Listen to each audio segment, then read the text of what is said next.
I think this has really been shaped by experiences in the past that patients have had. And I will tell you, it stems from how I was trained. I was not trained to take preemptive action so that the wake up or recovery from surgery is as smooth as possible. And in full disclosure, I was told basically to go to the recovery room for patients many, many times and just write a prescription for narcotic and leave. That's how I was taught. And so that's entirely different from what we want. We want you to feel as comfortable as possible when you wake up.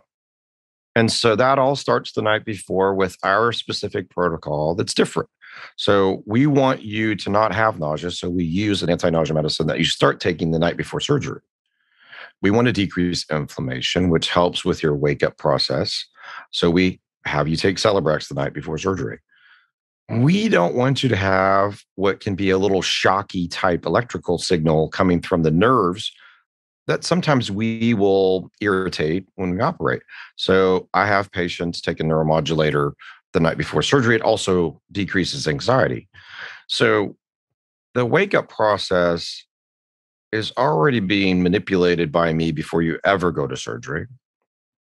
And then during surgery, as we've alluded to in other shows, we do a block, and the block is for multiple areas and tissues. So obviously, we want to block nerves that could stimulate you.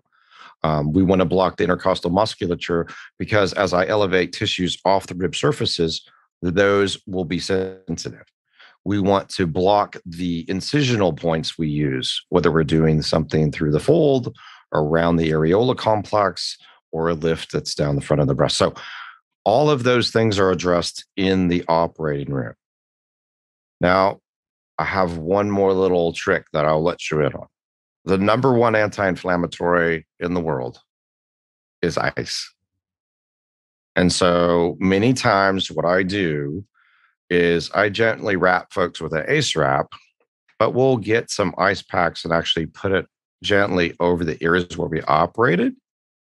And so that we'll wrap that. And when you're waking up, it's a little bit before you're completely awake. You're breathing on your own. Everything's fine. But once again, you're going to be really comfortable when you wake up. Because if you don't wake up in discomfort, if you don't wake up with sharp, say, incisional pain or nerve pain or something else, you're probably not going to need much in the way of narcotic, which is, we're all trying to avoid this for you because narcotics make you groggy. It's difficult to, just be interactive with your family and friends. Hard for us to communicate with you if you're too sedated. And basically, the number one reason I want you to take narcotics or any more than you have to is constipation. I trained as a general surgeon where I took care of all sorts of GI tract issues. And, the one of the main things we want to avoid is that problem for you as well. So I want you to wake up comfortable as we get you, gently from the operating room table over to the recovery bed and take you into the recovery room. So that is a different type of process. And so